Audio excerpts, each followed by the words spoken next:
আসসালামু আলাইকুম। আজাইরা পেসালে স্বাগতম। কি অবস্থা আপনাদের? একটা কথা কি কখনো ভাবছেন? খুব যত্ন করে রাত জেগে তারপরে সবচাইতে বেস্ট ভাবে মানে মানুষ তার জীবনের সর্বোচ্চ সময়, সর্বোচ্চ পয়সা, সর্বোচ্চ এনার্জি নষ্ট করে তার বাচ্চাকে লালন পালন করে। ভবিষ্যতে এই বাচ্চাটা আপনার সাথে কি আচরণ করবে এটা কি ভাবছেন কখনো?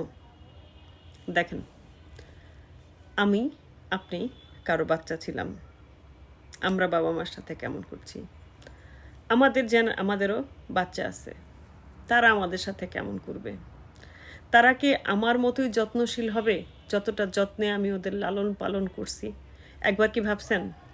আমরা সবচেয়ে বিগ ইনভেস্টমেন্ট করি হচ্ছে বাচ্চাদের পিছনে।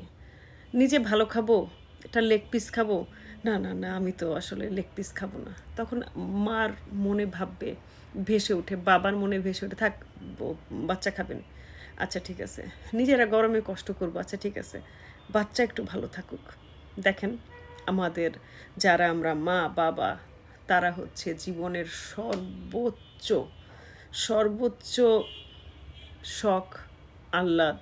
আমার মতো মিডল ক্লাসের জন্য এই কথাটা প্রযোজ্য, আমি হাই ক্লাসের জন্য বলছি না, কিংবা আমি লোয়ার ক্লাসের জন্য বলছি না। তারা সব কিছু বিসর্জন দিয়ে হচ্ছে আমরা বাচ্চা দেখাশোনা করি, বাচ্চার জন্য ভালো স্কুল ঠিক করি, বাচ্চার জন্য ভালো ইউনিভার্সিটি ঠিক করি, বাচ্চার জন্য ভালো লাইফস্টাইল ঠিক করি, বাচ্চার এটা লাগবে, বাচ্চার সেটা লাগবে। অর্থাৎ প্রতিটা মা বাবা আমরা আমাদের বাচ্চাদের প্রিন্স আর প্রিন্সেস বানায় রাখি, চেষ্টা করি যার যতটুকু সামর্থ্য আছে এর মধ্যে।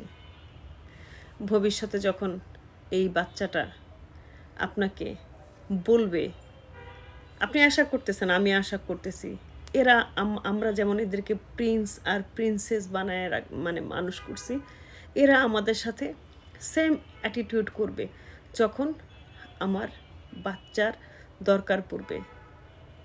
বাচ্চারা তখন কি, বেশিরভাগ বাচ্চারা তখন কি করে জানেন?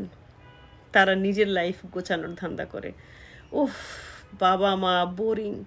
ছেলের বউরা বলে, তোমার বাবা মার আসলে নয়, তুমি দুইটা জিনিস লাইফে চুজ করবে, একটা হচ্ছে ওয়াইফ, নাইলে হচ্ছে বাবা মা।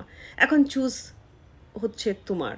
আর মেয়ের জামাইরা বলে যে তোমার আব্বা আম্মা আসবে হচ্ছে অল্প কয়েকদিনের জন্য, আমাদের ফ্যামিলি লাইফ হ্যাম্পার যাতে না হয়, আসবে, বেড়াবে, চলে যাবে। দেখেন স্ট্রাগলটা কোথায় হইতেছে। আপনি সন্তান, আপনি বাবা মার প্রতি খুব আন্তরিক, কিন্তু আপনার পার্টনার, ওয়াইফ বলছে যে ঠিক আছে তোমার বাবা মাকে বাঁচো, নাহলে আমাকে বাঁচো।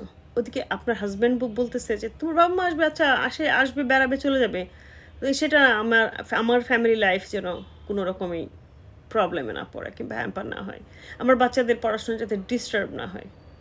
কোথায় যাবেন আপনি? আপনার সবচেয়ে বড় সমস্যা বা দোষ কি জানেন? আপনি বাবা মা, আপনার উচিত বাচ্চাগুলো মানুষ হবে, মানুষের সঙ্গে সঙ্গে আপনি কি করবেন? মরে যাবেন। কারণ আপনি যদি দেখা যায় বৃদ্ধ হন, আপনি যদি দেখা যায় যে অসুস্থ হন, তখন তো আপনার জন্য সময় কারো কাছে নেই। আপনি যদি বৃদ্ধ হন, আপনার কাছে অঢেল থাকে, আপনি কারো বোঝা না হন, তখন বা ছেলে মেয়েদের সামান্য সামান্য সময় হলেও হতে পারে। কিন্তু আপনি যদি বৃদ্ধ হন, আপনি যদি টাকা পয়সা ছাড়া হন, সব টাকা পয়সা ইনভেস্ট ছেলে মেয়ের পিছনে করা শেষ হয়ে গেছে, তখন আপনার কি হবে? তখন হলো কি জানেন? তখন আপনি অনবরত, আপনি যত ভালো লাইফ লিড করছেন, একসময় মনে করছেন যে না আমি একটা শাড়ি কিনতে পারতাম, কিন্তু আমার মেয়ে কিংবা আমার ছেলের এটা করতে যায়, হলো না, ও আসলে এটা পছন্দ করছে। আমরা ঠিক আছে, অসুবিধা নাই, আমার আর কি লাগে, বাচ্চা খুশি হলে আমি খুশি, বাচ্চার সুখে আমার সুখ। আমরা যারা এরকম করি বাবা বা মারা, আপনারা খালি একবার চিন্তা করবেন যে আপনি নিজেরে অতটা কষ্ট দিয়েন না। কারণ আপনি যে আশা করবেন ভবিষ্যতে বাচ্চা আপনারে রিটার্ন দিবে, এটা নাও হতে পারে।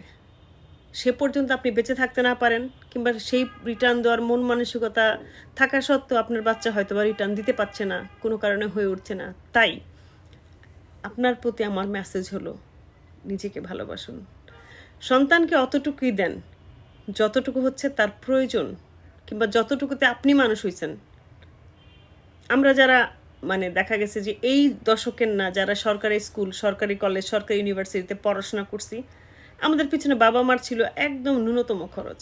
আমার কাছে মনে হয় যে আমার মেয়ের মানে 1 মাসের স্কুলের বেতন দিয়ে আমার পুরা শিক্ষা জীবন শেষ হইছে। 1 মাসের স্কুলের বেতন দিয়ে। কারণ লাগে নাই তো, মেয়েদের তো খুব পড়াশোনার খরচ লাগে নাই। আমরা পড়াশোনা ফ্রি করছি। কারণ দেখা গেছে যে খালেদা জিয়া পড়াশোনা ফ্রি করে দিছিল। তারপরে ধরেন আমরা কলেজে ফ্রি পড়ছি, তখন দেখা গেছে শেখ হাসিনাও ফ্রি দিছে মেয়েদের। ভার্সিটিতে আমাদের টাকা লাগে নাই, বরঞ্চ আমাদের স্টাইপেন্ড দিছে। তো সেক্ষেত্রে আমাদের পিছনে বাবা মার যে খরচটা, আমার আমার একটা বাচ্চার পিছনে, সেই সব হিসাব করলে শিক্ষা ব্যয় একই হবে। অথচ দেখেন আমরা কতটা পরিমাণ এনার্জি লস করতেছি এদের জন্য। তো আপনি এনার্জি বাঁচায় রাখেন আপনার জন্য। আপনি আপনার নিজের সকাল্লাত পুরা করেন, বাচ্চারটা করবেন না তা কিন্তু বলি নেই, অবশ্যই করবেন। সাধ্যের বাইরে যায় করবেন না, সাধ্যের মধ্যে করবেন। সাধ্যের মধ্যেও না, সাধ্যের চাইতে একটু কম করবেন। তাহলে হবে কি জানেন, অন্ততপক্ষে ভবিষ্যতে বুক ভরা কষ্ট নিয়ে বৃদ্ধাশ্রমে যাইতে হবে না। অন্ততপক্ষে নিজে খরচ করার মতো কিছু পয়সা পাবেন। ভালো থাকেন সবাই।